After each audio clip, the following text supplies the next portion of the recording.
Hello दोस्तों, Aaradhya race academy के YouTube channel में आप सभी का स्वागत है। दोस्तों, राजस्थान राज्य कर्मचारी चयन बोर्ड जयपुर द्वारा आयोजित सीईटी 10+2 भर्ती परीक्षा 2024 के नवीनतम पाठ्यक्रम के अनुसार दोस्तों मॉडल पेपर की टेस्ट सीरीज शुरू की गई थी, जिसमें अपने 4 मॉडल पेपर है वो कंप्लीट हो चुके हैं। आज अपना इसमें 5वां नंबर का मॉडल पेपर है। कुल 150 प्रश्न इसमें शामिल किए गए हैं और हूबहू आपको ऐसा ही पेपर है वो परीक्षा में देखने को मिलेगा। दोस्तों, अगर आपने पिछले 4 मॉडल पेपरों का अगर टेस्ट नहीं दिया है तो आप प्लेलिस्ट में जाइए, वहां पे आपको फोल्डर मिल जाएगा सीईटी 10+2 मॉडल पेपर के नाम से। आपको वहां फोल्डर मिल जाएगा और उसका जो लिंक है वो आपको डिस्क्रिप्शन में भी मिल जाएगा।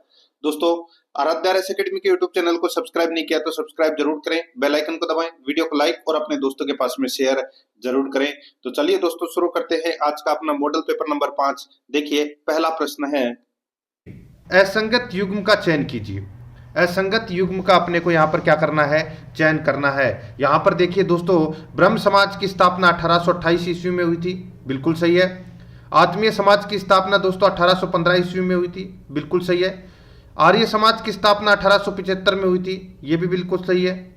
प्रार्थना समाज की जो स्थापना है वो दोस्तों 1857 ईस्वी दे रखा है, जो कि इसमें गलत हो जाएगा। दोस्तों, प्रार्थना समाज की जो स्थापना है ये 1867 ईस्वी में इसकी स्थापना हुई थी, ठीक है, याद रखना। और इसकी स्थापना किसने की थी प्रार्थना समाज की? तो दोस्तों आत्माराम पांडुरंग ने महाराष्ट्र में की थी दोस्तों प्रार्थना समाज की स्थापना। यहां पर सी नंबर का ऑप्शन राइट आंसर हो जाएगा। आगे देखिए, सेकंड नंबर का प्रश्न है, भारतीय ब्रह्म समाज की स्थापना कब की गई? भारतीय ब्रह्म समाज की स्थापना कब की गई? दोस्तों, इसका जो राइट आंसर हो जाएगा वो है 1866 ईस्वी में। 1866 ईस्वी में भारतीय ब्रह्म समाज की स्थापना की गई थी दोस्तों केशव चंद्र सेन के द्वारा, ठीक है। एक है ब्रह्म समाज, इसमें से आप भारतीय हटा दीजिए, ठीक है। ब्रह्म समाज की जो स्थापना है वो राजा राम मोहन राय के द्वारा की गई थी 1828 में। ये आपको याद रखना है, 1828 ऑप्शन में दे रखा है, ठीक है। यहाँ पे भारतीय ब्रह्म समाज पूछा है तो 1866 होगा, बी नंबर का ऑप्शन बिल्कुल सही। 3 नंबर का प्रश्न है, निम्न में से किस संगठन की स्थापना देवेंद्र नाथ ठाकुर द्वारा की गई? बताइए, किस संगठन की स्थापना देवेंद्र नाथ ठाकुर द्वारा की गई? इसका सही उत्तर हो जाएगा वो है दोस्तों, इसमें देखिए 1839 में तत्व बोधिनी सभा की स्थापना, तत्व बोधिनी सभा की स्थापना है वो देवेंद्र नाथ ठाकुर के द्वारा की गई थी। राइट आंसर हो जाएगा यहाँ पर डी नंबर का जो ऑप्शन है वो बिल्कुल सही। देखिए, आपको मन में उत्तर सोचना है कि क्या होगा इस प्रश्न का सही उत्तर, और ज्यादा से ज्यादा है वो दोस्तों सुनने की कोशिश करना है आपको। ये जो पेपर है वो बहुत ज्यादा महत्वपूर्ण है। देखिए, 4 नंबर का प्रश्न है, निम्न सामाजिक सुधार आंदोलन के संदर्भ में सत्य कथन या सत्य कथनों का अपने को यहाँ पर क्या करना है, चयन करना है। 2 कथन दे रखा है, कूट भाषा में अपने को बताना है कि कौन सा इसमें सत्य है। देखिए, हिंदू विधवा पुनर्विवाह अधिनियम सन 1856 में पारित हुआ, बिल्कुल सही बात है साहब। 1856 में ईश्वर चंद्र विद्यासागर के प्रयासों से यह हिंदू विवाह पुनर्विवाह अधिनियम है ये दोस्तों पारित हुआ था। दूसरा देखिए, बाल विवाह प्रतिषेध अधिनियम सन 1829 में पारित हुआ, ये गलत हो जाएगा। 1829 नहीं दोस्तों, 1929 होना चाहिए था इसमें, ठीक है। 1929 में ये पारित हुआ था, यहाँ पे दोस्तों 1829 है, ये गलत दे रखा है। तो अपना दूसरा नंबर का ऑप्शन है वो गलत हो जाएगा। पहला इसमें सत्य है तो यहाँ पर केवल एक इसमें सत्य होगा, ए नंबर का ऑप्शन बिल्कुल सही उत्तर हो जाएगा। 5 नंबर का प्रश्न इसमें देखिए, निम्न में से असंगत युग्म का अपने को यहां पर क्या करना है, चयन करना है, ठीक है। देखिए, अभिनव भारत संस्था की स्थापना किसने की थी? तो दोस्तों विनायक दामोदर सावरकर यानी कि वीडी सावरकर के द्वारा अभिनव भारत संस्था की स्थापना की गई थी। सत्य शोधक समाज की स्थापना ज्योतिबा फुले के द्वारा की गई, बिल्कुल सही है। गदर पार्टी मदन मोहन मालवीय, गदर पार्टी मदन मोहन मालवीय, ये दोस्तों गलत हो जाएगा। आप सभी को पता होना चाहिए दोस्तों, गदर पार्टी की जो स्थापना है वो लाला हरदयाल के द्वारा की गई थी 1913 में, ठीक है। तो ये अपना तीसरा नंबर का क्या हो जाएगा, गलत हो जाएगा। इंडियन लीग की स्थापना शिशिर कुमार घोष के द्वारा की गई, बिल्कुल सही है। तो यहां पर अपना इसमें सी नंबर का ऑप्शन राइट आंसर हो जाएगा, क्योंकि ये असत्य युग्म है। आगे देखिए, 6 नंबर का प्रश्न है, इंडियन मिरर नामक समाचार पत्र के संस्थापक कौन थे? इंडियन मिरर नामक समाचार पत्र के संस्थापक कौन थे? राइट आंसर हो जाएगा वो है दोस्तों, बताइए, तो वो थे द्वारकानाथ, ठीक है। इसमें देखिए दोस्तों क्या है, इंडियन मिरर नामक समाचार पत्र के संस्थापक। ठीक है दोस्तों, यहां पे देखिए इंडियन मिरर 1862 में कलकत्ता में दोस्तों बाल गंगाधर तिलक द्वारा ये प्रकाशित समाचार पत्र था, लेकिन यहां पे संस्थापक कौन था वो पूछा गया है। ठीक है, तो दोस्तों इसका राइट आंसर हो जाएगा वो है दोस्तों यहाँ पे बाल गंगाधर तिलक। तो यहाँ पर डी नंबर का जो ऑप्शन है वो इसका बिल्कुल सही उत्तर हो जाएगा। ठीक है, बाल गंगाधर तिलक। आगे देखिए 7 नंबर का प्रश्न है, भारत में दास प्रथा पर प्रतिबंध किसने लगाया? भारत में दास प्रथा पर प्रतिबंध किसने लगाया? राइट आंसर हो जाएगा वो है दोस्तों इसमें वो है एलन बरो। ठीक है, ये भारत के गवर्नर जनरल थे लॉर्ड एलन बरो। ठीक है, इन्होंने दोस्तों भारत में दास प्रथा पर प्रतिबंध लगाया था 1843 में। तो यहां पर इसमें ए नंबर का ऑप्शन बिल्कुल सही उत्तर हो जाएगा। 8 नंबर का प्रश्न है, रविंद्रनाथ टैगोर ने किस घटना के विरोध में ब्रिटिश सरकार द्वारा प्रदान की गई नाइट की उपाधि लौटा दी? बताइए दोस्तों, रविंद्रनाथ टैगोर को दोस्तों नाइट की उपाधि दी गई थी ब्रिटिश सरकार द्वारा, और दोस्तों कौन सी घटना के विरोध में दोस्तों इन्होंने ये उपाधि है ये लौटा दी थी? राइट आंसर हो जाएगा वो है जलियांवाला बाग हत्याकांड के बाद में दोस्तों उन्होंने ये नाइट की पदवी है ये लौटा दी थी। राइट आंसर हो जाएगा यहाँ पर बी नंबर का ऑप्शन बिल्कुल सही। नेक्स्ट 9 नंबर का प्रश्न, इसमें देखिए फिनिक्स बस्ती के संस्थापक कौन थे? दोस्तों फिनिक्स बस्ती के संस्थापक कौन थे? राइट आंसर हो जाएगा दोस्तों वो है महात्मा गांधी। यहां पर ए नंबर का ऑप्शन राइट आंसर हो जाएगा। महात्मा गांधी ने 1904 ईस्वी में दोस्तों दक्षिण अफ्रीका के डरबन में फिनिक्स बस्ती की स्थापना की थी। राइट आंसर इसमें ए नंबर ऑप्शन हो जाएगा। आगे देखिए महात्मा गांधी ने हिंद स्वराज नामक पुस्तक कब लिखी? महात्मा गांधी ने हिंद स्वराज नामक पुस्तक कब लिखी? इसका सही उत्तर हो जाएगा वो है दोस्तों ये पुस्तक लिखी थी 1909 में लिखी थी दोस्तों हिंद स्वराज नामक पुस्तक। ठीक है, तो यहां पर बी नंबर का ऑप्शन राइट आंसर हो जाएगा, और ये पुस्तक है ये गुजराती भाषा में लिखी गई थी। आगे देखिए यहां पर 11 नंबर का प्रश्न है, भारत में सिविल सर्विस का जन्मदाता किसे माना जाता है? भारत में सिविल सर्विस का जन्मदाता किसे माना जाता है? राइट आंसर हो जाएगा वो है लॉर्ड कॉर्नवालिस को। लॉर्ड कॉर्नवालिस को सिविल सर्विसेज का जन्मदाता माना जाता है। यहां पर डी नंबर का ऑप्शन बिल्कुल सही उत्तर हो जाएगा। 12 नंबर का प्रश्न, इसमें देखिए भारत में जिस समय रोलेक्ट एक्ट लागू किया गया उस समय वायसराय कौन था? भारत में जिस समय रोलेक्ट एक्ट लागू किया गया उस समय वायसराय कौन था? सही उत्तर हो जाएगा वो है दोस्तों देखिए रोलेक्ट एक्ट लागू किया गया, ये दोस्तों आप सभी को पता है ये 1919 में लागू किया गया था, और उस समय जो वायसराय था वो था दोस्तों लॉर्ड चेम्सफोर्ड। ठीक है, लॉर्ड चेम्सफोर्ड। तो यहां पर बी नंबर का ऑप्शन बिल्कुल सही उत्तर हो जाएगा। आगे देखिए यहां पर 13 नंबर का प्रश्न है, चोरी चौरा हत्याकांड कब हुआ था? चोरी चौरा हत्याकांड कब हुआ था? ये हुआ था दोस्तों 5 फरवरी 1922 को। 5 फरवरी 1922 को ये चोरी चौरा हत्याकांड हुआ था, और इसके विरोध में दोस्तों यानी कि ये हत्याकांड हुआ था। इसके बाद में दोस्तों गांधी जी ने असहयोग आंदोलन है वो वापस ले लिया था 12 फरवरी 1922 को। ठीक है, यहां पर बी नंबर का ऑप्शन बिल्कुल सही। 14 नंबर का प्रश्न है, इसमें देखिए निम्नलिखित में से कौन सा युग में सुमेलित नहीं है? कौन सा युग में इसमें सुमेलित नहीं है वो अपने को यहां पर क्या करना है बताना है। दोस्तों देखिए सर्वेंट ऑफ इंडिया सोसाइटी की स्थापना किसने की? सर्वेंट ऑफ इंडिया सोसाइटी की स्थापना गोपाल कृष्ण गोखले ने की, बिल्कुल सही है। सेवा समिति की स्थापना हरदनाथ कुंजरू ने की, बिल्कुल सही है। पूना सार्वजनिक सभा की स्थापना दोस्तों महादेव गोविंद रानाडे ने की, बिल्कुल सही है। संगत सभा यहाँ पे राधा कृष्ण देव दे रखा है, ये गलत हो जाएगा। दोस्तों संगत सभा का जो गठन है ये केशव चंद्र सेन के द्वारा किया गया था, तो यहां पर अपना सी नंबर का ऑप्शन राइट आंसर हो जाएगा, ये सुमेलित यहां पर नहीं है।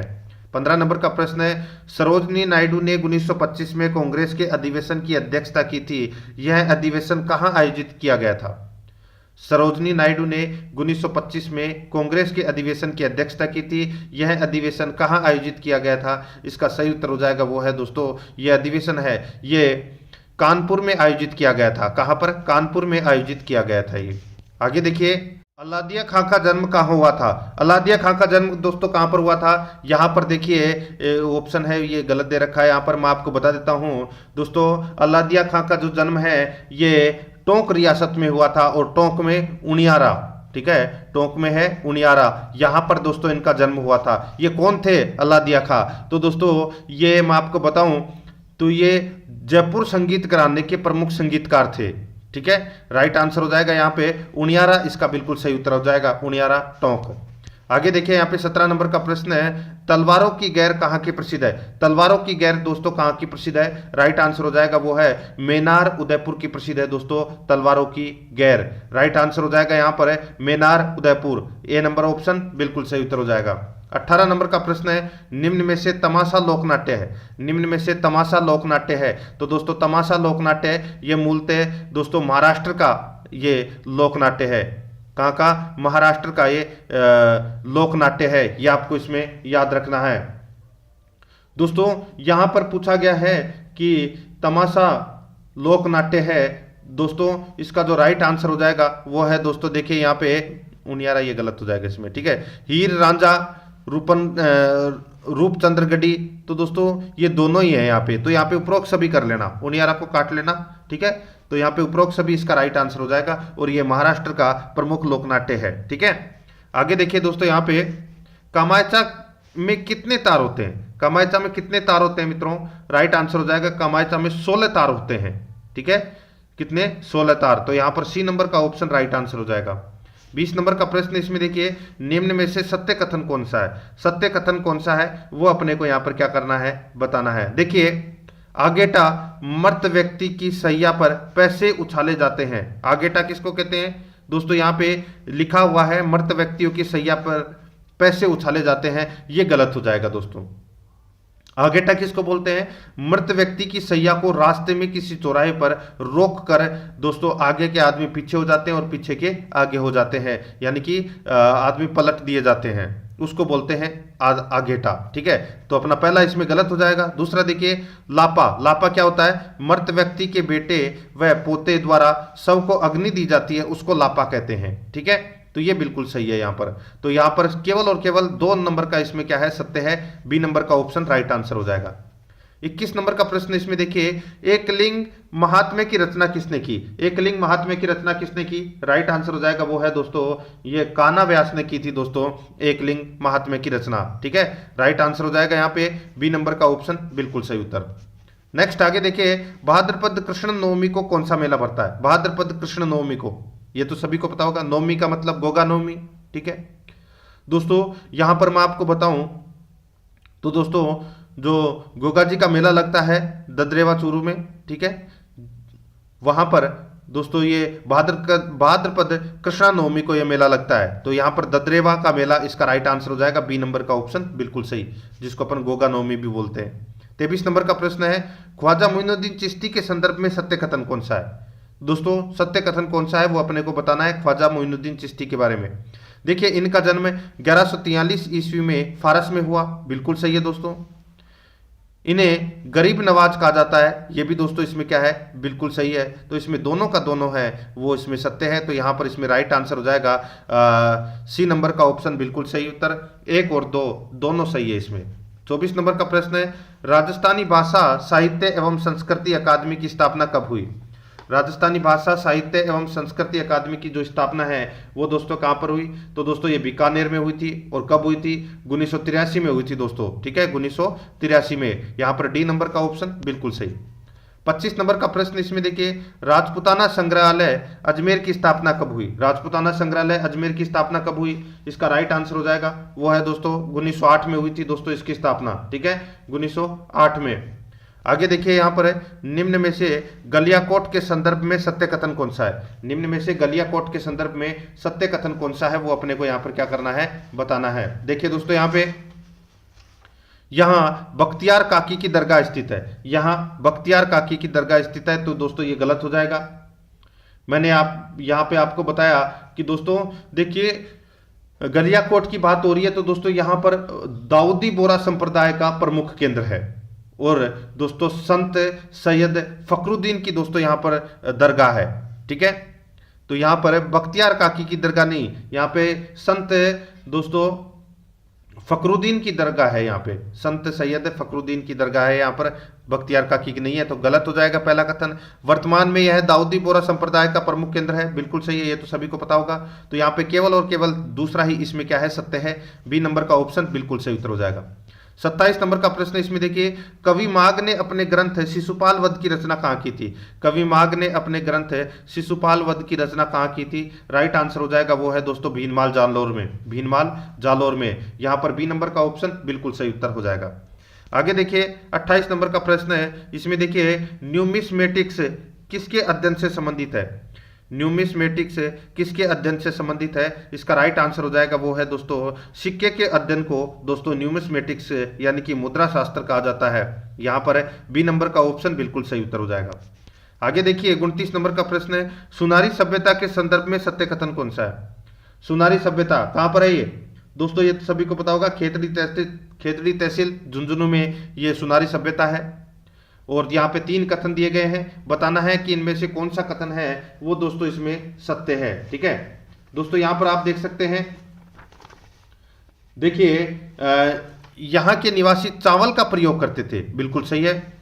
घोड़ों से रथ खींचते थे, बिल्कुल सही है। यहां से मातृ देवी की मरण मूर्तियां प्राप्त हुई है, ये भी दोस्तों क्या है, बिल्कुल सही है। ठीक है, ये सारे के सारे कथन है ये दोस्तों इसमें बिल्कुल सही है। और यहां से दोस्तों सुनारी सभ्यता से लोहा अयस्क गलाने की भट्टियां भी प्राप्त हुई है दोस्तों यहां से, ये भी आपको याद रखना है। तो इसमें तीनों के तीनों कथन है वो इसमें सत्य है, सुनारी सभ्यता से संबंधित है। तो यहां पर डी नंबर का ऑप्शन राइट आंसर हो जाएगा। 1 2 3 तीनों सही है। 30 नंबर का प्रश्न है, मेवाड़ भील कोर का गठन कब किया गया? मेवाड़ भील कोर का गठन दोस्तों 1841 में किया गया, मेवाड़ भील कोर का गठन। यहां पर सी नंबर का ऑप्शन बिल्कुल सही उत्तर हो जाएगा। आगे देखिए 31 नंबर का प्रश्न है, अब अपने प्रश्न है वो दोस्तों जनरल साइंस से संबंधित प्रारंभ हो चुके हैं। देखिए, किसी वस्तु के भार और द्रव्यमान को न्यूटन की गति के नियम से परिभाषित किया जाता है, निम्नलिखित में से कौन सा सही है? तो दोस्तों कौन सा इसमें सही है? तो दोस्तों इसका राइट आंसर हो जाएगा वो है द्रव्यमान आनुपातिकता का नियतांक है। ठीक है दोस्तों, यहां पर अपना इसमें राइट आंसर क्या हो जाएगा, द्रव्यमान अनुपातिकता का नियतांक है। यहां पर ए नंबर का जो ऑप्शन है वो इसका राइट आंसर हो जाएगा इसमें। आगे देखिए 32 नंबर का प्रश्न है, इसमें देखिए उत्प्लावकता क्या है? बताइए उत्प्लावकता क्या है दोस्तों? इसका राइट आंसर हो जाएगा वो है इसमें ऊर्ध्वमुखी बल है, ये उत्प्लावकता है। यहां पर बी नंबर का ऑप्शन राइट आंसर हो जाएगा। ठीक है, आगे देखिए यहां पर 33 नंबर का प्रश्न है, निम्न में से कौन सा संरक्षी बल नहीं है? तो कौन सा संरक्षी बल नहीं है? तो यहां पर देखिए विद्युत बल, गुरुत्वीय बल, कमानी बल, ये तीनों के तीनों दोस्तों संरक्षी बल है, लेकिन घर्षण बल नहीं है। यहां पर डी नंबर का ऑप्शन बिल्कुल सही उत्तर हो जाएगा। 34 नंबर का प्रश्न इसमें देखिए, निम्नलिखित में से कौन सा प्लास्टर ऑफ पेरिस का रासायनिक सूत्र है? कौन सा प्लास्टर ऑफ पेरिस का रासायनिक सूत्र है? तो दोस्तों यहां पर इस पे ध्यान मत दीजिए, ऑप्शन में मैं आपको डायरेक्ट बता रहा हूं। देखिए CaSO4 1/2H2O, ये दोस्तों प्लास्टर ऑफ पेरिस का रासायनिक सूत्र है। ठीक है, याद रखना दोस्तों। ठीक है, इसका रासायनिक नाम है कैल्शियम सल्फेट है हेमीहाइड्रेट। ठीक है, तो यहां पर अपना इसमें राइट आंसर ये हो जाएगा। आगे देखिए यहां पे कैंसर के उपचार में निम्नलिखित तत्वों में समस्थानिकों में से किसका उपयोग किया जाता है? बताइए, कैंसर के उपचार में दोस्तों किसका उपयोग किया जाता है? राइट आंसर हो जाएगा दोस्तों इसमें वो है, बताइए, अच्छा प्रश्न है।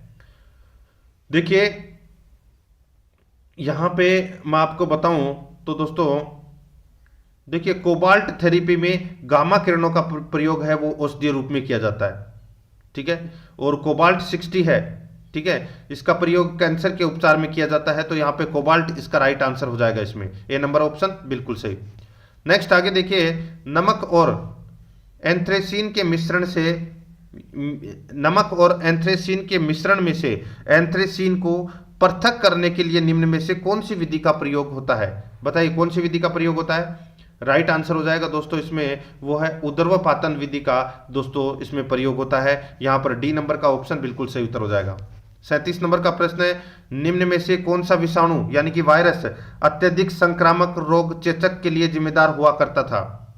निम्नलिखित में से कौन सा विषाणु या वायरस दोस्तों अत्यधिक संक्रामक रोग चेचक के लिए जिम्मेदार हुआ करता था? राइट आंसर हो जाएगा वो है दोस्तों इसमें कौन सा विषाणु है वो? दोस्तों याद रखना, यहां पर मैं आपको बता दूं वेरियोला विषाणु इसका राइट आंसर हो जाएगा। वेरियोला विषाणु इसमें बिल्कुल सही उत्तर।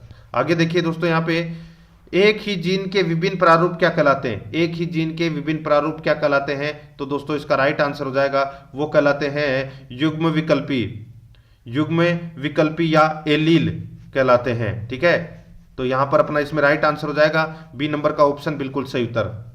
आगे देखिए 39 नंबर का प्रश्न है, सार्वत्रिक गुरुत्वाकर्षण नियतांक का मान कितना होता है? बताइए, सार्वत्रिक गुरुत्वाकर्षण नियतांक का मान कितना होता है? तो दोस्तों यहाँ पे मैं आपको बताऊं, इसका मान होता है दोस्तों 6.67 इंटू 10 की घात में दोस्तों यहाँ पे 11 Nm स्क्वायर बटे kg स्क्वायर। ठीक है, ये होता है दोस्तों, ये आप यहाँ पे देखिए सही से टाइप नहीं हुआ है, ये अपना इसमें राइट आंसर हो जाएगा।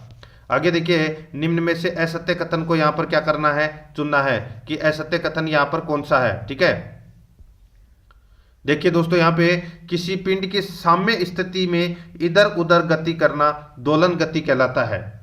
अच्छा प्रश्न है दोस्तों ये। ठीक है, किसी पिंड की साम्य स्थिति में इधर उधर गति करना दोलन कहलाता है, दोलन गति कहलाता है। बिल्कुल सही है दोस्तों यहाँ पर। ठीक है, अब यहाँ पर दोस्तों अपने को क्या करना है? कूट भाषा में क्या करना है? उत्तर देना है। ठीक है, कूट भाषा में क्या करना है? उत्तर देना है। ठीक है दोस्तों, बिल्कुल सही है ये। आगे देखिए, एक दोलन पूरा करने में लगा समय आवर्तकाल कहलाता है। बिल्कुल सही है। प्रति सेकंड में किए गए कंपन को आवर्ती कहते हैं। बिल्कुल सही है। चौथा देखिए, प्रत्यावस्था वस्तु का वह गुण है जिसमें वस्तु अपनी पूर्व अवस्था में वापस नहीं आ सकती है। ये गलत हो जाएगा दोस्तों इसमें। दोस्तों वह पूर्व अवस्था में वापस आ सकती है, तो यहां पर चौथा नंबर का कथन है वो दोस्तों इसमें क्या है? गलत है। बाकी 1 2 3 इसमें सत्य है। अपने को गलत ही पूछा है कि कौन सा गलत है, तो दोस्तों केवल 4, बी नंबर का ऑप्शन बिल्कुल सही। आगे देखिए, निम्न में से असंगत युग्म को छांटिए। असंगत युग्म को अपने को यहां पर क्या करना है? छांटना है। ठीक है दोस्तों, यहां पे देखिए अपसरे तरंगे, अपसरे तरंगे दोस्तों 20 हर्ट्ज से नीचे की आवृत्ति वाली ध्वनि होती है। ठीक है, यानी कि 20 हर्ट्ज से कम। बिल्कुल सही है। श्रव्य तरंगे दोस्तों, श्रव्य तरंगे हैं ये यहाँ पे 20 हर्ट्ज दे रखा है।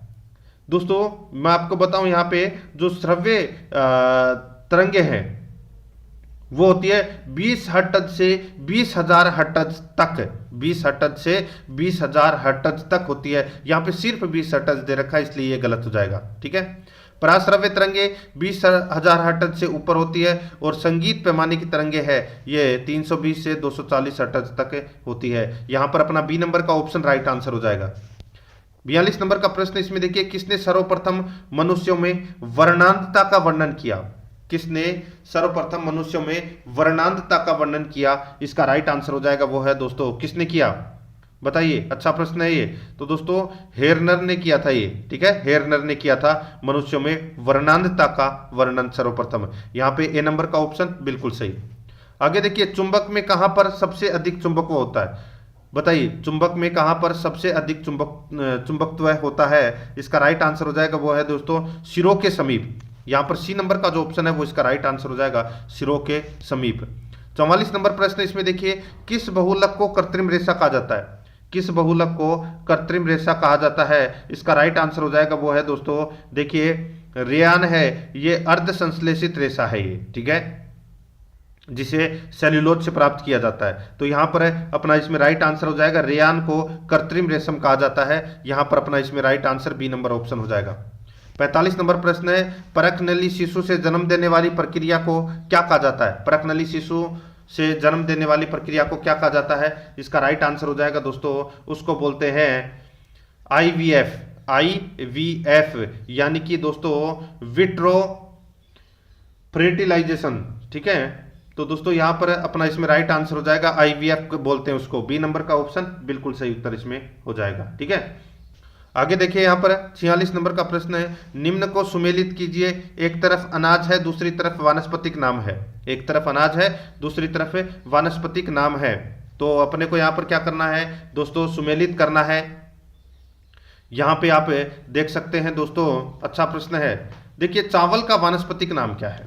दोस्तों चावल का जो वानस्पतिक नाम है वो क्या है? तो वो है दोस्तों ओराइजा सेटाइवा।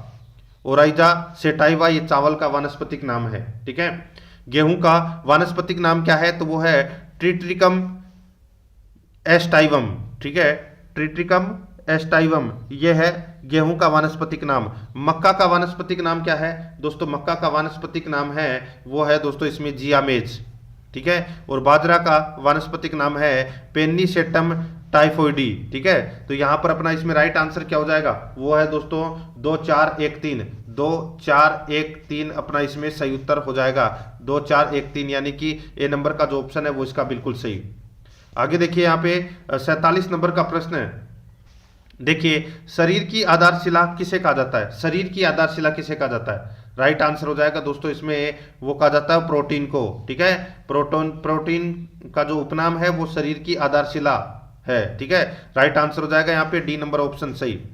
आगे देखिए 48 नंबर का प्रश्न है, हृदय संबंधी असमानताओं का पता लगाने हेतु प्रयुक्त जांच कौन सी है? हृदय संबंधी असमानताओं को पता लगाने हेतु प्रयुक्त जांच कौन सी है? वो जांच कौन सी है? राइट आंसर हो जाएगा उस जांच का नाम है दोस्तों इलेक्ट्रोकार्डियोग्राफ। इलेक्ट्रोकार्डियोग्राफ ये है दोस्तों उस जांच का नाम। यहाँ पर सी नंबर का ऑप्शन बिल्कुल सही उत्तर हो जाएगा। आगे देखिए, पृथ्वी तल के अति निकट चक्कर लगाने वाले उपग्रह की कक्षीय चाल कितनी होती है? पृथ्वी तल के अति निकट चक्कर लगाने वाले उपग्रह की कक्षीय चाल कितनी होती है? इसका राइट आंसर हो जाएगा वो होती है दोस्तों, बताइए कितनी? ये तो सभी को पता होगा दोस्तों, ठीक है। ये होती है देखिए लगभग 8 किलोमीटर प्रति सेकंड होती है, ये लगभग 8 किलोमीटर प्रति सेकंड होती है। तो यहाँ पर डी नंबर का ऑप्शन बिल्कुल सही उत्तर। आगे देखिए यहाँ पे कोलाइडी कणों द्वारा प्रकाश के प्रकीर्णन की परिघटना कौन सा प्रभाव उत्पन्न करती है? कोलाइडी कणों द्वारा प्रकाश के प्रकीर्णन की परिघटना कौन सा प्रभाव उत्पन्न करती है? इसका राइट आंसर हो जाएगा वो है दोस्तों यहाँ पे टिंडल प्रभाव, ठीक है। टिंडल प्रभाव इसका राइट आंसर हो जाएगा यहाँ पे बी नंबर का ऑप्शन बिल्कुल सही, टिंडल प्रभाव, ठीक है। नेक्स्ट आगे देखिए यहाँ पे 51 नंबर का प्रश्न है, निम्न में से प्रत्यक्ष कर का उदाहरण नहीं है। बताइए कौन सा प्रत्यक्ष कर का उदाहरण नहीं है? दोस्तों प्रत्यक्ष कर जिस पर लगाया जाता है उसी से वसूला जाता है, जैसे कि आयकर, निगम कर, उपहार कर, पूंजी लाभ कर। तो यहां पर अपना इसमें राइट आंसर हो जाएगा वो है दोस्तों देखिए उदाहरण नहीं है, आयकर है, निगम कर है, उपहार कर है, लेकिन सीमा शुल्क कर है ये नहीं है। तो यहां पर अपना डी नंबर का ऑप्शन बिल्कुल सही उत्तर इसमें हो जाएगा। आगे देखिए 52 नंबर का प्रश्न है, भुगतान बैंक के बारे में निम्न कथनों पर विचार करें। भुगतान बैंक के बारे में निम्न कथनों पर क्या करना है? विचार करना है। यहां पर देखिए दोस्तों सत्य नहीं है ये पूछा है, यहां पर क्या पूछा है? कौन सा इसमें सत्य नहीं है, ठीक है। देखिए स्थापना हेतु यानी कि भुगतान बैंक के स्थापना हेतु 100 करोड़ रुपए की आधार पूंजी निर्धारित की गई, बिल्कुल सही है। अधिकतम 5 लाख तक जमाएं स्वीकार, ये गलत हो जाएगा दोस्तों। अधिकतम 2 लाख रुपए तक जमा स्वीकार होनी चाहिए इसमें। तो यहाँ पर 5 लाख है वो गलत दे रखा है, तो इसमें गलत कथन ही पूछा है कि कौन सा सत्य कथन नहीं है। तो दोस्तों दूसरा नहीं है, यहाँ पर ए नंबर का ऑप्शन राइट आंसर हो जाएगा जिसमें केवल 2 लिखा हुआ है। आगे देखिए 53 नंबर प्रश्न है, शुद्ध घरेलू उत्पाद एनडीपी कैसे ज्ञात किया जाता है? शुद्ध घरेलू उत्पाद एनडीपी कैसे ज्ञात किया जाता है? इसका राइट आंसर हो जाएगा वो है दोस्तों जीडीपी माइनस मूल्यह्रास, जीडीपी माइनस मूल्यह्रास, ठीक है।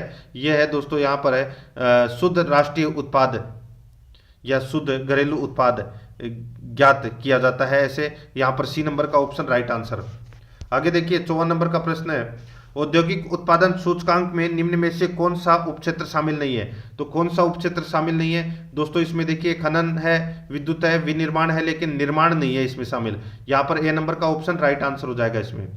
आगे देखिए दोस्तों यहाँ पे आर्थिक समीक्षा 2021-22 के अनुसार कृषि उद्योग सेवा क्षेत्र का योगदान क्रमशः है। बहुत ही अच्छा प्रश्न है। आर्थिक समीक्षा 2021-22 के अनुसार कृषि उद्योग सेवा क्षेत्र का योगदान क्रमशः कितना है? तो दोस्तों वो है देखिए कृषि का है 18.8%, उद्योग का है 28.2% और सेवा का है 53%। तो यहाँ पर है अपना इसमें राइट आंसर क्या हो जाएगा? सी नंबर का जो ऑप्शन है वो इसका बिल्कुल सही उत्तर हो जाएगा। आगे देखिए 56 नंबर का प्रश्न है, असुमेलित युग्म कौन सा है? वो यहाँ पर अपने को बताना है।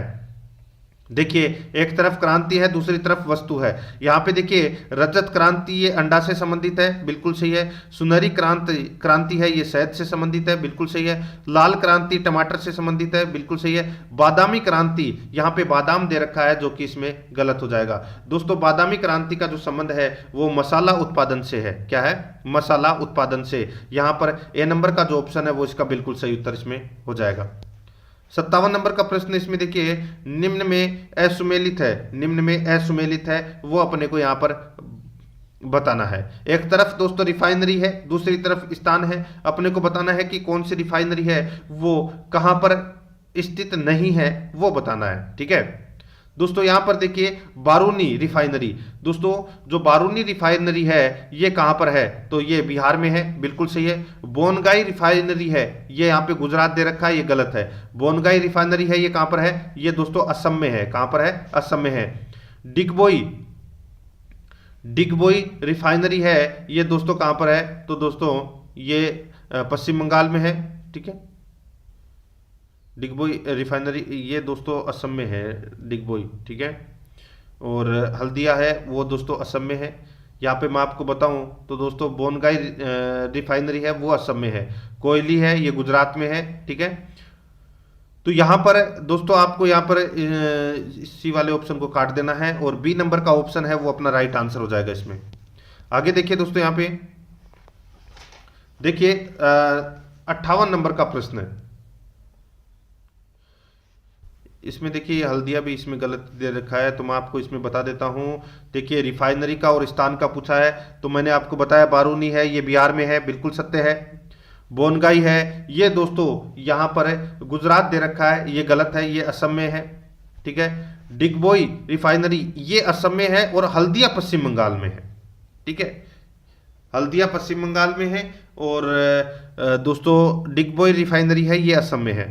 तो यहाँ पे देखिए इसमें बी नंबर का ऑप्शन राइट आंसर हो जाएगा। ये थोड़े से ऑप्शन है, ये ऊपर नीचे हो गए हैं, पश्चिम बंगाल और असम। तो यहाँ पर अपना इसमें बी नंबर का ऑप्शन राइट आंसर कर लेना। आगे देखिए, प्रधानमंत्री गरीब कल्याण अन्न योजना कब प्रारंभ की गई? प्रधानमंत्री गरीब कल्याण अन्न योजना कब प्रारंभ की गई? राइट आंसर हो जाएगा, ये प्रारंभ की गई दोस्तों अप्रैल 2020 में। अप्रैल 2020 में ये प्रधानमंत्री गरीब कल्याण अन्न योजना शुरू की गई, जिसमें 5 किलो राशन प्रति व्यक्ति प्रति माह मिलता है। ठीक है, आगे देखिए 59 नंबर का प्रश्न है, पंचवर्षीय योजना के संदर्भ में निम्न कथनों पर विचार करें। निम्न कथनों पर अपने को यहाँ पर क्या करना है? विचार करना है कि कौन सा इसमें सत्य है। देखिए सत्य कथन कौन सा है वो बताना है। ठीक है, पांचवी पंचवर्षीय योजना का मॉडल है डीपी धर मॉडल पर आधारित था, बिल्कुल सही है। पांचवी पंचवर्षीय योजना में काम के बदले अनाज योजना प्रारंभ हुई, बिल्कुल सही है। इसका उद्देश्य गरीबी उन्मूलन है, बिल्कुल सत्य है। तो यहाँ पे तीनों कथन है वो पंचवर्षीय योजनाओं से संबंधित सत्य कथन है। तो यहाँ पर अपना इसमें राइट आंसर हो जाएगा सी नंबर का ऑप्शन, बिल्कुल सही उत्तर इसमें हो जाएगा।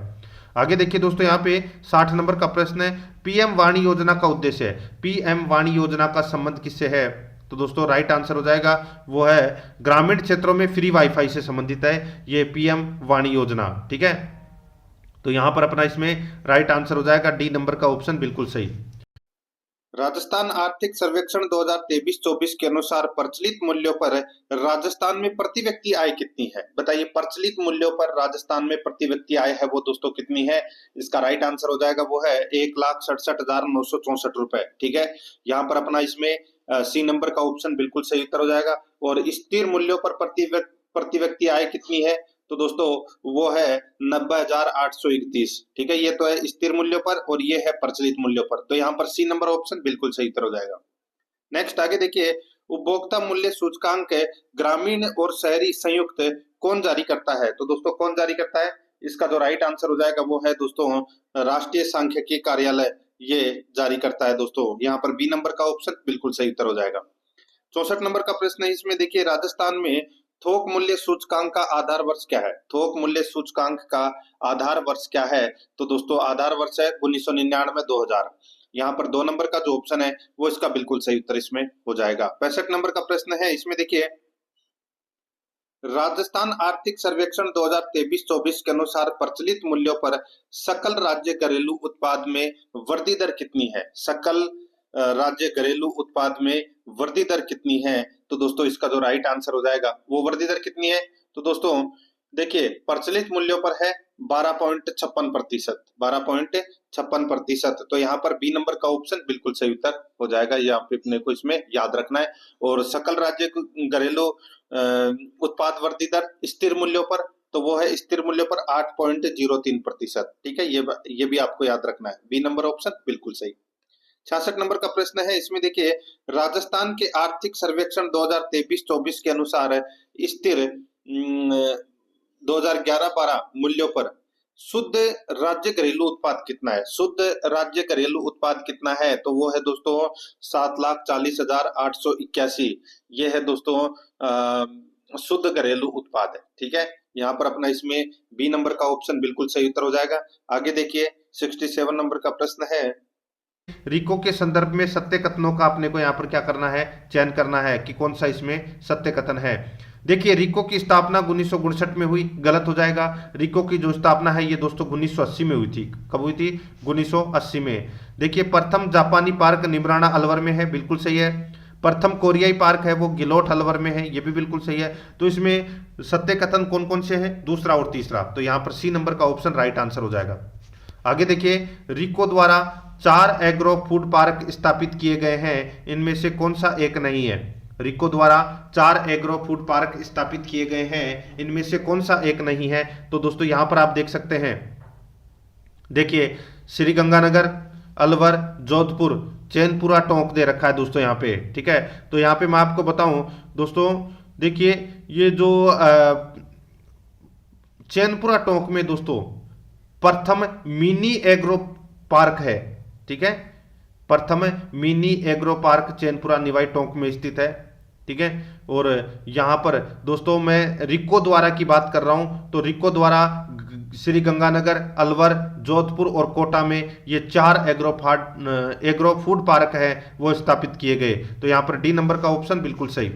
आगे देखिए डेयरी सहकारिता के संदर्भ में असंगत कथन कौन सा है? डेयरी सहकारिता के संदर्भ में असंगत कथन कौन सा है? तो दोस्तों यहां पे देखिए RCDF Rajasthan cooperative dairy federation की स्थापना 1974 में की गई, ये गलत हो जाएगा दोस्तों। आरसीडीएफ की स्थापना 1977 में की गई थी। कब की गई थी? 1977 में की गई थी। ठीक है, यहाँ पे 1974 दे रखा है इसलिए गलत हो जाएगा। कुल 23 जिला दुग्ध संघ है, बिल्कुल सही है। 16,531 डेयरी सहकारी समितियां हैं, बिल्कुल सही है। बस्सी जयपुर में आरसीडीएफ का फ्रोजन सीमन बैंक है, बिल्कुल सही है। यहां पर ए नंबर का जो ऑप्शन है वो इसका बिल्कुल सही उत्तर हो जाएगा। आगे देखिए राजस्थान की पंचायती राज व्यवस्थाओं के संबंध में निम्न कथनों पर विचार करें। राजस्थान की पंचायती राज व्यवस्थाओं के संबंध में निम्न कथनों पर अपने को यहां पर क्या करना है, विचार करना है कि कौन सा इसमें दोस्तों असत्य कथन है। ठीक है, असत्य कथन कौन सा है वो अपने को यहां पर क्या करना है, बताना है। दोस्तों यहां पर देखिए बीकानेर रियासत ने सर्वप्रथम ग्राम पंचायतों को वैधानिक दर्जा दिया, बिल्कुल सही बात है साहब, दिया। आगे देखिए ग्राम सभा का आयोजन वर्ष में 2 बार अनिवार्य है। ग्राम सभा का आयोजन वर्ष में 2 बार अनिवार्य है दोस्तों, ये गलत हो जाएगा। ग्राम सभा का आयोजन वर्ष में दोस्तों 4 बार आयोजन किया जाना चाहिए। एक 26 जनवरी को, एक 1 मई को, एक 15 अगस्त को और एक 2 अक्टूबर को। ठीक है, तो इसमें दूसरा नंबर का गलत हो जाएगा। पंच अपना त्यागपत्र सरपंच को सौंपता है। दोस्तों देखिए पंच हो या सरपंच हो या उप सरपंच, अपना त्यागपत्र है, ये तीनों ये खंड विकास अधिकारी को अपना त्यागपत्र सौंपते हैं। तो ये भी इसमें क्या हो जाएगा, गलत हो जाएगा। तो यहाँ पर दोस्तों अपने को असत्य कथन बताना था, तो दूसरा और तीसरा इसमें क्या है, असत्य कथन। यहाँ पर सी नंबर का ऑप्शन राइट आंसर हो जाएगा। आगे देखिए ग्रैंड चैनल अंडमान निकोबार को किससे अलग करता है, बताइए दोस्तों। यहाँ पे इसका राइट आंसर हो जाएगा वो है दोस्तों, बताइए, अच्छा प्रश्न है। यहाँ पे मैं आपको बताऊं तो दोस्तों देखिए अंडमान निकोबार तथा सुमात्रा को पृथक करने वाली जल संधि है वो है ग्रैंड चैनल। तो यहां पर इसमें राइट आंसर हो जाएगा सुमात्रा आएगा, सी नंबर का ऑप्शन बिल्कुल सही। आगे देखिए निम्न में से महाराष्ट्र के दर्रे हैं। दोस्तों महाराष्ट्र के दर्रे हैं वो कौन से हैं, तो दोस्तों यहाँ पे आपको पता होना चाहिए। देखिए थाल घाट, बोर घाट और पार घाट। ठीक है, ये महाराष्ट्र के दर्रे हैं। ठीक है, ये आपको इसमें याद रखना है। और यहाँ पे देखिए अगुम्बे घाट दे रखा है, ये अगुम्बे घाट है, ये कर्नाटक का दर्रा है ये, ठीक है। बाकी थाल घाट और पार घाट, ठीक है, या पाल घाट, एक होता है पार घाट और एक होता है पाल घाट, ठीक है। जो पाल घाट दर्रा है ये केरल में है और पार घाट दर्रा है ये महाराष्ट्र में है। तो यहाँ पे 1 और 3 ये इसमें सत्य है, बी नंबर का ऑप्शन राइट आंसर हो जाएगा इसमें, ठीक है। ये आपको इसमें विशेष तौर पर याद रखना है। दोस्तों अगर आपने अभी तक आराध्या रेस एकेडमी के यूट्यूब चैनल को अगर आपने अभी तक सब्सक्राइब नहीं किया तो सब्सक्राइब जरूर कर लें, बेल आइकन को दबाएं ताकि नोटिफिकेशन है वो आपके पास में तुरंत पहुंचता रहे। और दोस्तों वीडियो को लाइक नहीं किया तो एक बार सभी के सभी मित्र हैं वो वीडियो को लाइक कर दीजिए।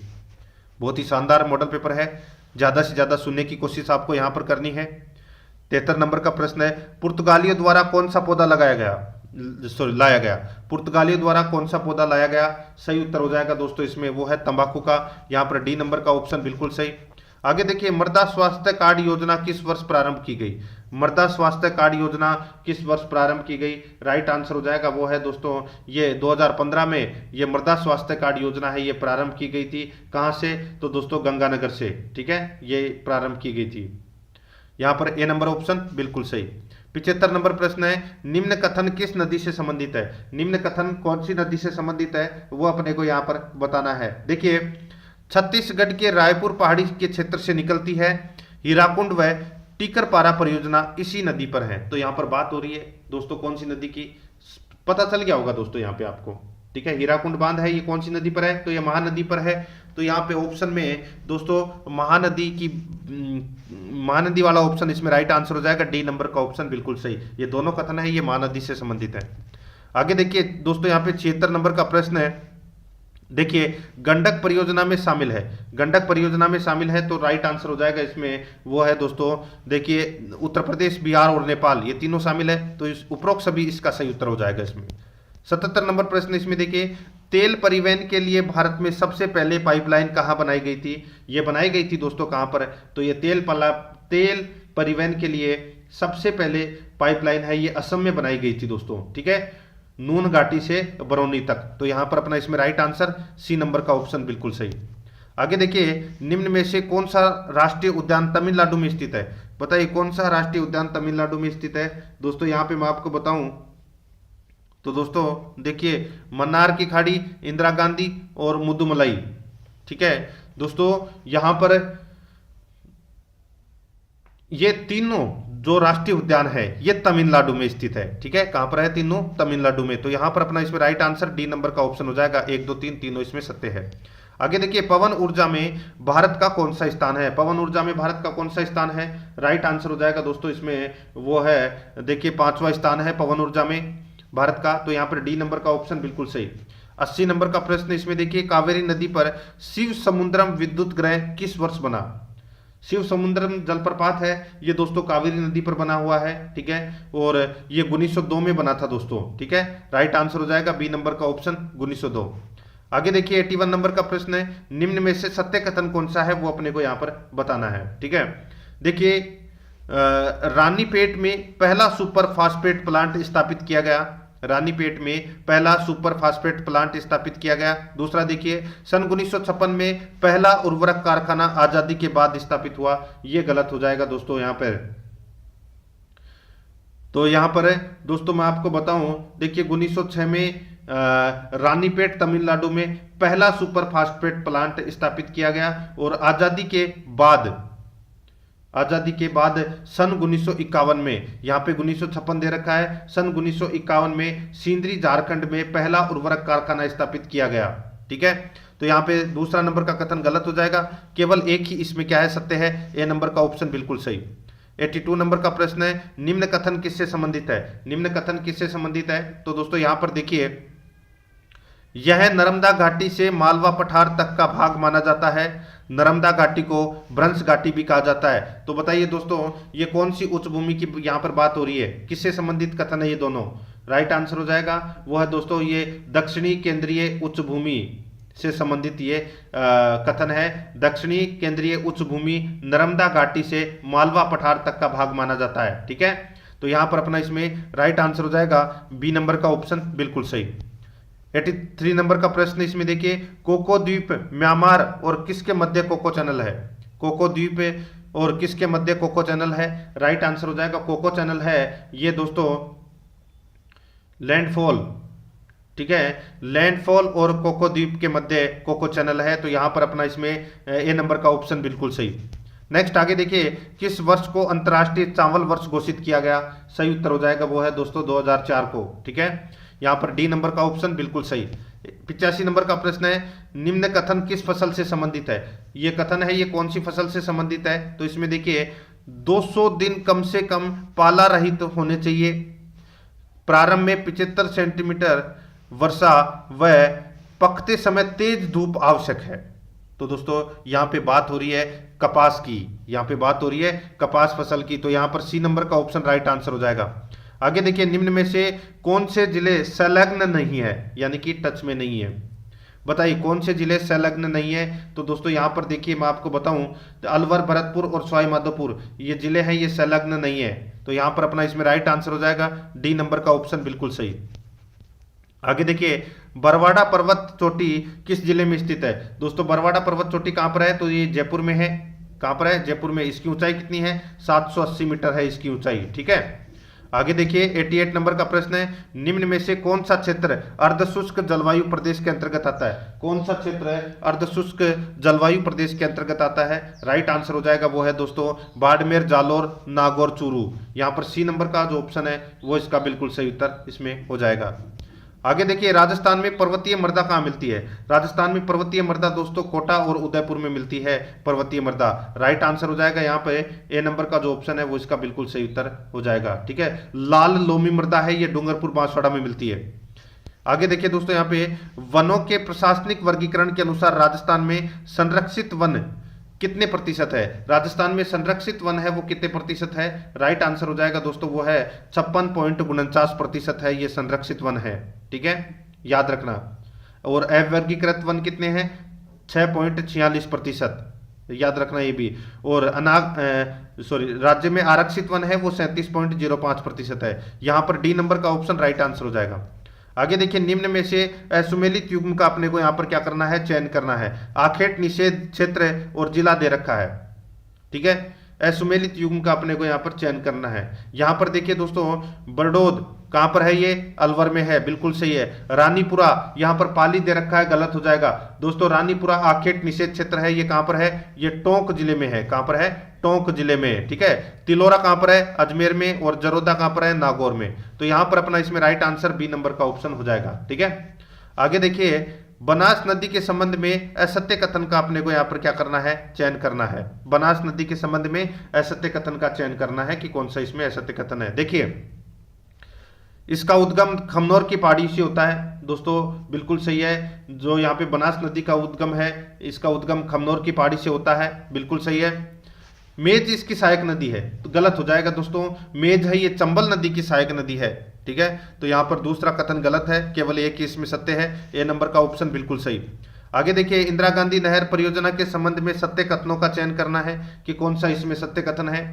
दोस्तों यहां पे देखिए, इंदिरा गांधी फीडर नहर की लंबाई राजस्थान में 34 किलोमीटर है। दोस्तों यहां पर क्या पूछा गया है कि इंदिरा गांधी फीडर नहर की लंबाई राजस्थान में 34 किलोमीटर है। ये दोस्तों इसमें क्या दे रखा है बताइए। तो दोस्तों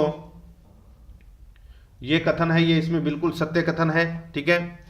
आगे देखिए, इंदिरा गांधी नहर परियोजना से 9 मुख्य शाखाएं निकाली गई, बिल्कुल सही है। वीर तेजाजी लिफ्ट नहर से केवल बीकानेर जिला लाभान्वित होता है, ये भी दोस्तों इसमें क्या है? बिल्कुल सही है। तो यहां पर अपना इसमें राइट आंसर क्या हो जाएगा दोस्तों, ठीक है। तो दोस्तों इसमें इसका बिल्कुल सही उत्तर हो जाएगा 1 2 3, तीनों इसमें सत्य है। तो यहाँ पर डी नंबर का जो ऑप्शन है वो इसका बिल्कुल सही उत्तर इसमें हो जाएगा, ये आपको इसमें याद रखना है, ठीक है। आगे देखिए दोस्तों, यहाँ पे राजस्थान में फेल्सपार के उत्पादन में अग्रणी जिला कौन सा है? ये तो सभी को पता होगा दोस्तों। जो फेल्सपार के उत्पादन में अग्रणी जिला है वो है दोस्तों अजमेर। यहाँ पर ए नंबर का ऑप्शन राइट आंसर हो जाएगा। आगे देखिए, जनगणना 2011 के अनुसार राजस्थान में सर्वाधिक ग्रामीण लिंगानुपात किस जिले का है? 2011 के जनगणना के अनुसार सर्वाधिक लिंगानुपात किस जिले का है? सही उत्तर हो जाएगा वो है दोस्तों पाली जिले का। यहाँ पर बी नंबर का ऑप्शन बिल्कुल सही उत्तर हो जाएगा, पाली जिले का 1003। आगे देखिए दोस्तों, यहाँ पे मुख्यमंत्री किसान मित्र योजना, मुख्यमंत्री किसान मित्र ऊर्जा योजना के संबंध में सत्य कथनों का अपने को यहाँ पर क्या करना है? चयन करना है कि कौन सा इसमें सत्य कथन है। ठीक है दोस्तों, देखिए इसकी शुरुआत 17 जुलाई 2021 को की गई, बिल्कुल सही है। इस योजना का लाभ मई 2021 के बिलों से प्रदान किया गया, बिल्कुल सही है। बिजली बिलों पर प्रतिमाह 1000 रुपये का अनुदान मिलेगा, बिल्कुल सही है। ये तीनों के तीनों कथन है, ये मुख्यमंत्री किसान मित्र ऊर्जा योजना से संबंधित सत्य कथन है ये। तो यहाँ पर अपना इसमें राइट आंसर हो जाएगा डी नंबर का ऑप्शन, बिल्कुल सही। आगे देखिए, डबोक हवाई अड्डा कहाँ स्थित है? दोस्तों डबोक हवाई अड्डा है, ये कहाँ पर स्थित है? ये है उदयपुर में। यहाँ पर ए नंबर का ऑप्शन बिल्कुल सही उत्तर हो जाएगा। आगे देखिए, पैलेस ऑन व्हील्स का संचालन कब से आरंभ किया गया? तो कब से आरंभ किया गया? राइट आंसर हो जाएगा वो है दोस्तों 1982 से, 26 जनवरी 1982 से पैलेस ऑन व्हील्स का संचालन आरंभ किया गया। सी नंबर ऑप्शन बिल्कुल सही। आगे देखिए, राजस्थान का बीकानेर जिला किस कृषि जलवायु प्रदेश के अंतर्गत आता है? तो बताइए किस जलवायु प्रदेश के अंतर्गत आता है? तो दोस्तों इसका राइट आंसर हो जाएगा फर्स्ट सी, अति शुष्क सिंचित आंशिक सिंचित क्षेत्र के अंतर्गत ये आता है। ठीक है, राइट आंसर हो जाएगा दोस्तों यहाँ पे सी नंबर का जो ऑप्शन है वो इसका बिल्कुल सही। आगे देखिए, हाथीमना नृत्य किस जनजाति में प्रचलित है? सही उत्तर हो जाएगा दोस्तों हाथीमना नृत्य है, ये भीलों का युगल नृत्य है, तो यहाँ पे भील जनजाति का नृत्य है, बी नंबर का ऑप्शन बिल्कुल सही। आगे देखिए, लोकतांत्रिक समाजवाद किस अर्थव्यवस्था में विश्वास रखता है? राइट आंसर हो जाएगा ये रखता है दोस्तों मिश्रित अर्थव्यवस्था में, सी नंबर का ऑप्शन बिल्कुल सही उत्तर हो जाएगा। 102 नंबर का प्रश्न है, संसद किसी अन्य न्यायालय को भी रिटों को भी जारी करने का अधिकार किस अनुच्छेद के अनुसार देती है? संसद किसी अन्य न्यायालय को भी रिट जारी करने का अधिकार किस अनुच्छेद के अनुसार देती है? राइट आंसर हो जाएगा वो है अनुच्छेद 32 के अनुसार। यहाँ पर बी नंबर का ऑप्शन राइट आंसर हो जाएगा। आगे देखिए, 103 नंबर प्रश्न है, नीति निर्देशक तत्वों को अनोखी विशेषता वाला किसने कहा है? नीति निर्देशक तत्वों को अनोखी विशेषता वाला किसने कहा था? राइट आंसर हो जाएगा ये कहा था दोस्तों किसने? तो ये डॉक्टर अंबेडकर ने कहा था, डॉक्टर भीमराव अंबेडकर ने कहा था। ए नंबर ऑप्शन बिल्कुल सही। आगे देखिए, 41वां संविधान संशोधन अधिनियम 1976 के संदर्भ में सत्य कथन कौन सा है? वो अपने को यहाँ पर बताना है कि कौन सा इसमें सत्य कथन है। ठीक है दोस्तों, देखिए राज्य लोक सेवा आयोग के सदस्यों की सेवानिवृत्ति की आयु 62 वर्ष कर दी गई है, बिल्कुल सही है। संघ लोक सेवा आयोग के सदस्यों की सेवानिवृत्ति की आयु को नहीं बदला है, बिल्कुल सही है। इसमें दोस्तों बिल्कुल सत्य कथन है। यहाँ पे जो संघ लोक सेवा आयोग के सदस्यों की सेवानिवृत्ति है ये आयु है वो 65 वर्ष है। ठीक है, तो यहाँ पे दोनों के दोनों कथन है वो इसमें बिल्कुल सत्य है। यहाँ पर सी नंबर का ऑप्शन राइट आंसर हो जाएगा, एक और दो दोनों इसमें सत्य है। आगे देखिए, संसद के संयुक्त अधिवेशन की अध्यक्षता कौन करता है? ये तो सभी को पता होगा दोस्तों, कौन करता है? लोकसभा अध्यक्ष करता है, बी नंबर ऑप्शन बिल्कुल सही। लोकसभा अध्यक्ष अपना त्याग पत्र किसे देता है? तो सीधा सा हो जाएगा लोकसभा उपाध्यक्ष को देगा अपना त्याग पत्र, डी नंबर ऑप्शन बिल्कुल सही। आगे देखिए, किस अनुच्छेद के अंतर्गत राज्यपाल को अध्यादेश जारी करने की शक्ति प्राप्त है? राज्यपाल अध्यादेश जारी कर सकता है अनुच्छेद 213 के तहत, यहाँ पर सी नंबर ऑप्शन बिल्कुल सही। आगे देखिए, सामूहिक रूप से केंद्रीय मंत्रिपरिषद किसके प्रति उत्तरदायी होती है? सामूहिक रूप से केंद्रीय मंत्रिपरिषद किसके प्रति उत्तरदायी होती है? राइट आंसर हो जाएगा वो है दोस्तों लोकसभा के प्रति। ठीक है, लोकसभा के प्रति। आगे देखिए, उच्चतम न्यायालय का कार्यकारी मुख्य न्यायाधीश किस अनुच्छेद के अनुसार नियुक्त होता है? तो दोस्तों ये होता है अनुच्छेद 126 के अनुसार कार्यकारी मुख्य न्यायाधीश नियुक्त किया जाता है। राइट आंसर हो जाएगा ए नंबर ऑप्शन बिल्कुल सही। आगे देखिए, राज्य महाधिवक्ता के संदर्भ में असत्य कथन कौन सा है? राज्य महाधिवक्ता के संदर्भ में असत्य कथन कौन सा है वो अपने को यहां पर बताना है। देखिए, यह राज्य का सर्वोच्च कानूनी अधिकारी होता है, यह राज्य का सर्वोच्च कानूनी अधिकारी होता है, बिल्कुल सही है। यह राष्ट्रपति के प्रसाद पर्यंत अपने पद पर बना रहता है, यह गलत हो जाएगा दोस्तों इसमें। देखिए यहां पे मैं आपको बताऊं, देखिए जो राज्य महाधिवक्ता है, ठीक है, ये मंत्रिपरिषद की कार्य अवधि तक दोस्तों पदासीन रहता है ये, ठीक है। तो अपना इसमें ये गलत हो जाएगा। तो पहला कथन इसमें सत्य है, दूसरा इसमें असत्य है, तो यहाँ पर बी नंबर का ऑप्शन राइट आंसर हो जाएगा। केवल 2 ही इसमें क्या है, असत्य है। आगे देखिए, निम्न में से कौन राजस्थान के उप मुख्यमंत्री रह चुके हैं? राइट आंसर हो जाएगा दोस्तों, उप मुख्यमंत्री है वो कौन रह चुके हैं? टीकाराम पालीवाल, कमला बेलीवाल, हरिशंकर बावड़ा, और दोस्तों ये तीनों हैं, ये दोस्तों उप मुख्यमंत्री है वो रह चुके हैं। और सचिन पायलट का नाम भी आप यहाँ पे इसमें जोड़ सकते हैं। राइट आंसर हो जाएगा यहाँ पे डी नंबर का ऑप्शन, बिल्कुल सही। आगे देखिए, 112 नंबर का प्रश्न है, विधान परिषद के सभापति के त्याग पत्र से संबंधित अनुच्छेद कौन सा है? विधान परिषद के सभापति के त्याग पत्र से संबंधित अनुच्छेद कौन सा है? इसका राइट आंसर हो जाएगा वो है दोस्तों अनुच्छेद 183। यहाँ पर ए नंबर का ऑप्शन बिल्कुल सही उत्तर हो जाएगा, अनुच्छेद 183। आगे देखिए, राजस्थान उच्च न्यायालय का उद्घाटन किस वर्ष हुआ? सही उत्तर हो जाएगा दोस्तों वो है 1949 में। सी नंबर का जो ऑप्शन है वो इसका राइट आंसर हो जाएगा 1949 में। आगे देखिए, निम्न में से सत्य कथन कौन सा है वो अपने को यहाँ पर बताना है। कौन सा इसमें सत्य कथन है? देखिए, अर्नेस्ट बारकर ने प्रस्तावना को संविधान की कुंजी कहा, बिल्कुल सही है। पंडित ठाकुरदास भार्गव ने उद्देशिका को संविधान की आत्मा कहा, बिल्कुल सही है। दोनों के दोनों कथन है वो दोस्तों इसमें क्या है, बिल्कुल सत्य है। यहाँ पर 1 और 2 दोनों इसमें सही है। आगे देखिए, 115 नंबर का प्रश्न है, संविधान में उल्लेखित रीट है। संविधान में उल्लेखित रीट दोस्तों परमादेश है, प्रतिषेध है, उत्प्रेक्षण है, ठीक है, और भी दोस्तों बंदी प्रत्यक्षीकरण है। देखिए, संविधान में 5 प्रकार की रिटों का उल्लेख किया गया है, तो ये सभी क्या है, रिट है। राइट आंसर हो जाएगा उपरोक्त सभी, डी नंबर ऑप्शन बिल्कुल सही। आगे देखिए, 116 नंबर का प्रश्न है, इसमें देखिए, भारत श्रीलंका संयुक्त सैन्य अभ्यास मित्र शक्ति के अंतर्गत राजपुताना राइफल्स की कौन सी बटालियन हिस्सा ले रही है? बताइए, राजपुताना राइफल्स की कौन सी बटालियन हिस्सा ले रही है भारत श्रीलंका संयुक्त सैन्य अभ्यास में, जिसका नाम है मित्र शक्ति? तो इसका राइट आंसर हो जाएगा उदयपुर बटालियन भाग ले रही है। यहाँ पर 6 नंबर का ऑप्शन बिल्कुल सही उत्तर हो जाएगा। यहाँ पर देखिए, 117 नंबर का प्रश्न है, फेमिना मिस इंडिया राजस्थान 2024 का खिताब है वो किसने जीता है? तो दोस्तों ये वैष्णवी शर्मा ने जीता है। 2 नंबर का ऑप्शन बिल्कुल सही उत्तर हो जाएगा, ठीक है, वैष्णवी शर्मा ने। नेक्स्ट, आगे देखिए, यहाँ पे 18 नंबर का प्रश्न है, प्रो कबड्डी लीग सीजन 11 के लिए खिलाड़ियों की नीलामी में राजस्थान के सबसे महंगे खिलाड़ी कौन बने हैं? तो दोस्तों राजस्थान के सबसे महंगे खिलाड़ी बने हैं सचिन तंवर, ठीक है, सचिन तंवर। तो यहाँ पर अपना इसमें ए नंबर का ऑप्शन बिल्कुल सही उत्तर हो जाएगा। इनको दोस्तों तमिल थलाईवाज ने दोस्तों 2.15 करोड़ रुपए में खरीदा है, ठीक है। यहाँ पर अपना इसमें राइट आंसर हो जाएगा ए नंबर ऑप्शन बिल्कुल सही। नेक्स्ट, आगे देखिए, हाल ही में राज्य के किस जिले में निकल व क्रोमियम की खोज की गई? बताइए, किस जिले में निकल व क्रोमियम की खोज की गई? तो इसका राइट आंसर हो जाएगा वो है दोस्तों डूंगरपुर में। डूंगरपुर में दोस्तों निकल और क्रोमियम की खोज की गई। तो यहाँ पर बी नंबर का ऑप्शन बिल्कुल सही उत्तर हो जाएगा। आगे देखिए, 120 नंबर का प्रश्न है, वैज्ञानिक एवं औद्योगिक अनुसंधान परिषद ने एस्पायर स्कीम के तहत किस संस्थान को बाजरे की भूसी से परिरक्षण शोध का प्रोजेक्ट दिया गया है? किस संस्थान को बाजरे की भूसी से परिरक्षण शोध का प्रोजेक्ट दिया गया है? तो इसका जो राइट आंसर हो जाएगा वो है दोस्तों जयनारायण व्यास विश्वविद्यालय जोधपुर, श्री बलदेव मृदा राजकीय महाविद्यालय नागौर। तो इसका राइट आंसर हो जाएगा उपरोक्त दोनों।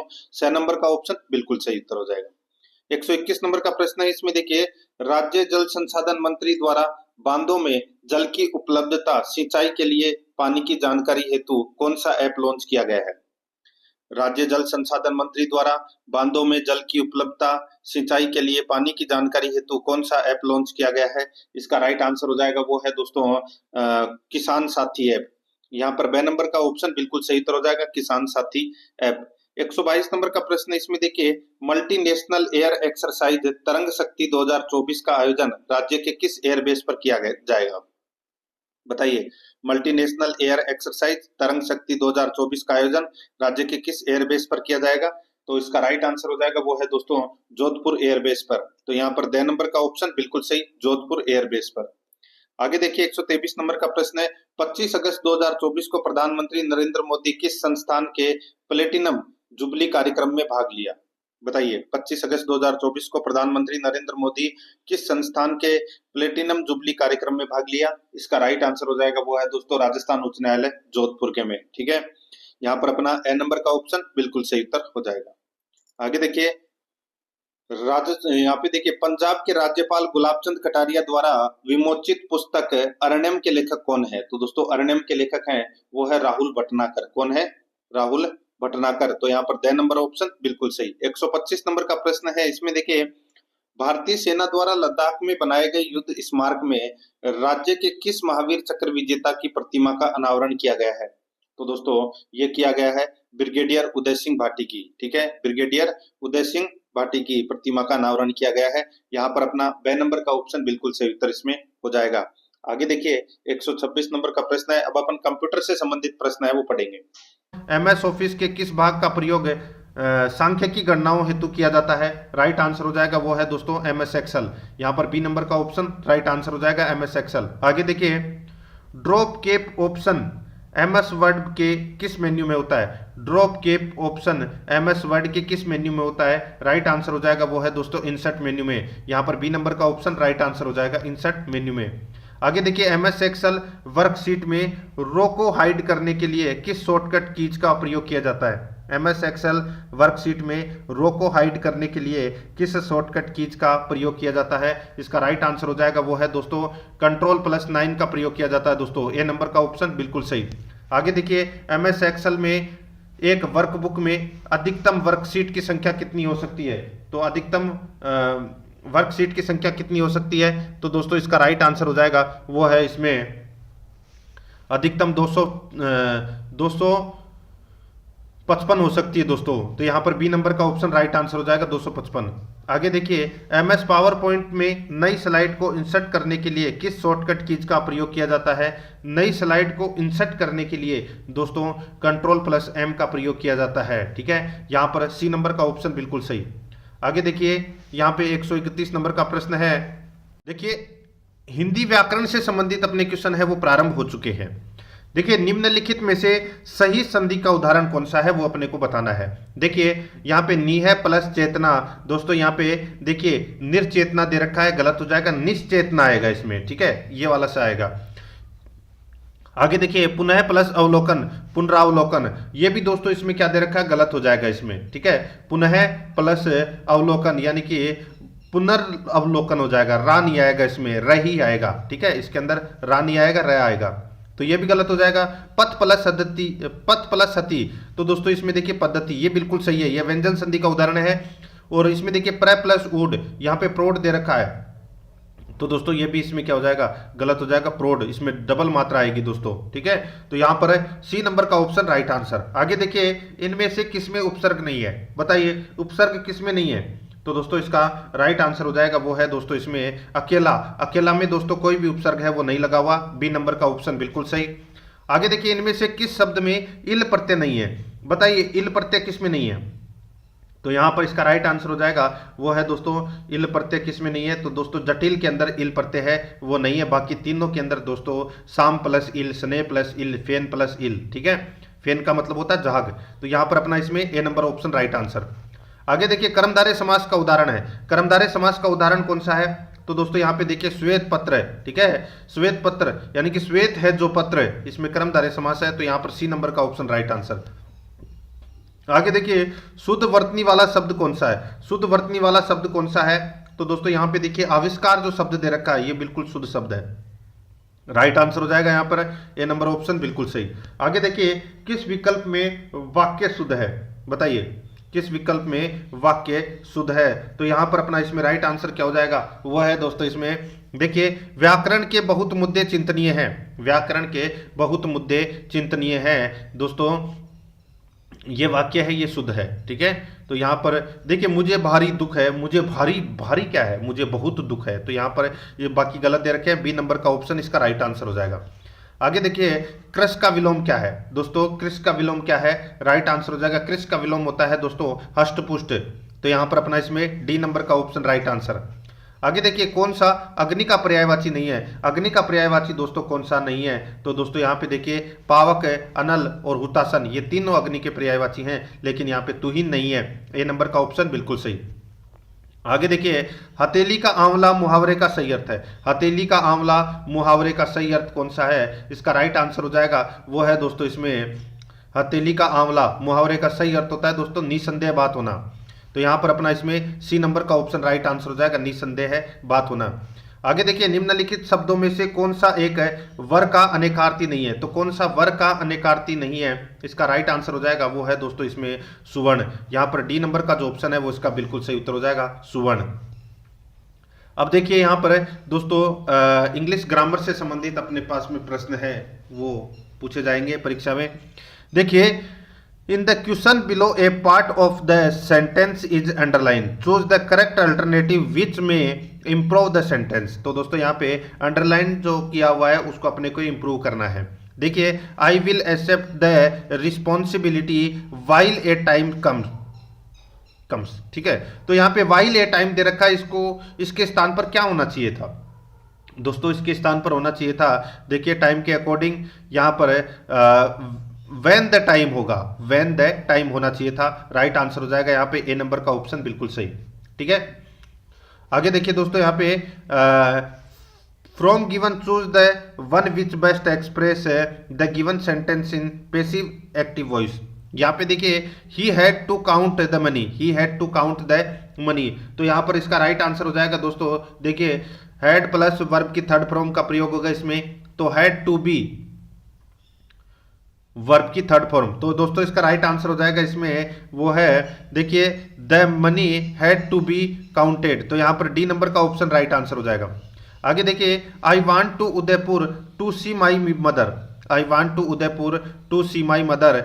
दोस्तों इंट्रोगेटिव में बदलना है तो क्या हो जाएगा इसका राइट आंसर, ये हो जाएगा दोस्तों देखिए did I go to Udaipur to see my mother. तो यहाँ पर A number option right answer.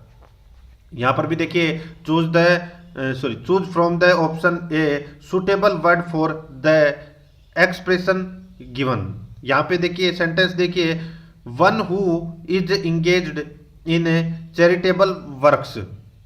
तो दोस्तों इसका राइट आंसर हो जाएगा वो है यहाँ पर देखिए वो है चैरिटेबल वर्क्स यानी कि दोस्तों लोक हितैषी। तो उसको बोलते हैं क्या, फिलंथ्रोपिस्ट बोलते हैं उसको, फिलंथ्रोपिस्ट। तो यहाँ पर अपना इसमें राइट आंसर क्या हो जाएगा वो है दोस्तों डी नंबर का ऑप्शन बिल्कुल सही, फिलंथ्रोपिस्ट, ठीक है। आगे देखिए यहाँ पर चूज द करेक्ट ऑप्शन है टू एक्सप्लेन एडम्स फ्रेज। तो यहाँ पे देखिए to bank upon means, to bank upon mean, बताइए इसका अर्थ क्या होता है, इसका अर्थ होता है दोस्तों टू डिपेंड। यहाँ पर डी नंबर का ऑप्शन बिल्कुल सही उत्तर इसमें हो जाएगा। यहाँ पर देखिए दोस्तों ये अपने को सरल करना है, ठीक है, ये सरल करना है 631 into 631 into 631 plus 289 into 289 into 289 बटे 631 into 631 minus 631 into 289 plus 289 into 289, ठीक है। तो इसको अपन को क्या करना है, सरल करना है। तो सीधा सा इसमें सूत्र क्या लगेगा दोस्तों, ये सूत्र होता है a cube plus b cube बटे a square minus a b plus b square, यानी कि ये ए प्लस बी का होता है। तो दोस्तों ए प्लस बी कर लीजिए, 631 प्लस 289 को प्लस कर लीजिए, राइट आंसर निकल कर आ जाएगा 920। यहाँ पर ए नंबर ऑप्शन बिल्कुल सही। आगे देखिए 1.6 0.32 तथा 0.064 का मैसअप ज्ञात करो। तो दोस्तों इसका मैसअप अपन ज्ञात करेंगे तो दोस्तों क्या हो जाएगा, इसको अपन ऐसे लिख सकते हैं 16/10, इसको अपन 32/100 लिख सकते हैं, ठीक है। और इसको दोस्तों 64/1000 अपन यहाँ पर लिख सकते हैं, ठीक है। इनका मैसअप है दोस्तों 16, 32, 64 का मैसअप कितना होगा 16 का भाग जब सभी में जा रहा है, ठीक है। तो यहाँ पर दोस्तों 16/1000 कर लीजिए, इसका मैसेज निकल कर आ जाएगा 0.016। तो यहाँ पर अपना इसमें बी नंबर का ऑप्शन राइट आंसर। 48 नंबर का प्रश्न है, देखिए इसमें ए अकेला एक कार्य को 18 दिन में, बी अकेला इसे 12 दिन में पूरा कर सकता है। यदि ए बी सी तीनों मिलकर इस कार्य को 4 दिन में समाप्त कर सकें तो सी अकेला इसे करने में कितने समय लगा। दोस्तों देखिए ए का काम कितना हो जाएगा 1/18, बी का कितना हो जाएगा 1/12। तो यहाँ पर अपने को अब क्या करना है दोस्तों, देखिए इसमें साथ में क्या लिखा हुआ है कि इन तीनों ने मिलकर इस काम को 4 दिन में समाप्त कर सकते हैं ये, ठीक है। तो दोस्तों यहाँ पे अपन लिख सकते हैं 1/18 माइनस 1/12 माइनस 1/4, ठीक है। तो यहाँ पे दोस्तों देखिए, इसको अगर अपन सोल्व करेंगे तो दोस्तों नीचे कितना जाएगा, 36 है, ठीक है। एलसीएम ले लिया, कितना 36 आ गया। अब दोस्तों इसमें भाग दे लीजिए, ठीक है। 18 से 2 बार गया, 4 से 9 बार गया, तो दोस्तों इसमें माइनस करोगे तो दोस्तों यहाँ पे 4/36 आ जाएगा, यानी कि 1/9। तो 1/9 यानी कि 9 दिन इसका राइट आंसर हो जाएगा, बी नंबर का ऑप्शन बिल्कुल सही। आगे देखिए, किसी परीक्षा में छात्रों तथा छात्राओं का औसत प्राप्तांक क्रमशः 71 तथा 73 है। समस्त विद्यार्थियों के औसत प्राप्तांक 71.8 है। छात्रों तथा छात्राओं का अनुपात क्या होगा, वो अपने को यहां पर बताना है। देखिए, औसत प्राप्तांक किसी परीक्षा में दोस्तों औसत प्राप्तांक दे रखा है 71 और 73, ठीक है। और समस्त विद्यार्थियों के औसत प्राप्तांक 71.8 है। छात्रों तथा छात्राओं का अनुपात क्या होगा वो बताना है। इसका अनुपात दोस्तों 3:2 होगा, ठीक है। राइट आंसर इसमें सी नंबर का ऑप्शन हो जाएगा। आगे देखिए, एक सब्जी विक्रेता 1 रुपए में 2 की दर से नींबू खरीदता है तथा 3 रुपए के 5 की दर से उन्हें बेचता है। उसका लाभ प्रतिशत कितना है, उसका लाभ प्रतिशत कितना है, तो दोस्तों सीधा सा हो जाएगा लाभ प्रतिशत क्या हो जाएगा इसमें, तो दोस्तों सीधा सा हो जाएगा। देखिए, 1 रुपए में 2 की दर से नींबू खरीदता है तथा 3 रुपए के 5 की दर से उन्हें बेचता है, ठीक है। तो यहाँ पर 1/5 इंटू 100, तो यानी कि 20% का लाभ हुआ इसमें। ए नंबर का ऑप्शन इसमें राइट आंसर इसमें हो जाएगा। तो दोस्तों प्रश्न आपको कैसे लगे कमेंट में जरूर बताएं और आराध्या रस एकेडमी के यूट्यूब चैनल को सब्सक्राइब जरूर करें, बेल आइकन को दबाएं, वीडियो को लाइक और अपने दोस्तों के पास में शेयर जरूर करें। मिलते हैं दोस्तों नेक्स्ट क्लास में। जय हिंद, जय भारत।